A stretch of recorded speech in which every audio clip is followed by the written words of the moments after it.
Jorge and Jessica Espinoza came to the U.S. by themselves, fleeing violence in their home country, Honduras. At ages 7 and 9, they've already been in front of a U.S. courtroom 5 times, seeking asylum. Lawyer's nice. Uh-huh. The judge is nice. The judge is nice, too.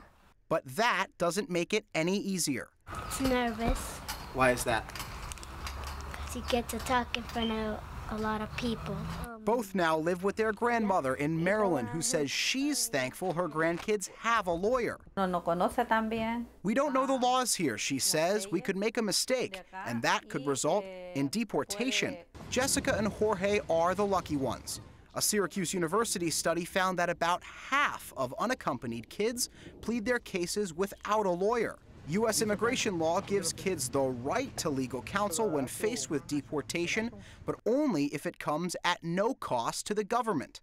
And going it alone isn't easy. Most kids are up against government lawyers in front of federally appointed immigration judges. Only about 25% of kids without lawyers are granted legal status. The law is really complicated. The procedures are very complicated, and the legal standards they have to meet, they're difficult for lawyers. They're impossible for children. Still, some immigration judges maintain the system works. One even claimed in a recent deposition that he's taught immigration law to 3-year-olds and 4-year-olds. He said, quote, "It can be done."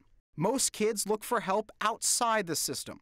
A lot of these kids can't afford to pay for lawyers, and the number of pro bono attorneys out there is just really small, not enough to meet the demand. Legal advocates are pressing for change, bringing a federal class action lawsuit against the Justice Department for what they say deprives undocumented kids of a fair trial. And earlier this year, Senate Minority Leader Harry Reid proposed a bill that would federally fund immigration lawyers for kids. This isn't how we should treat refugees. Certainly not how we should treat children fleeing violence. As this bill stalls in committee, there's no solution for the tens of thousands of undocumented children coming across our border.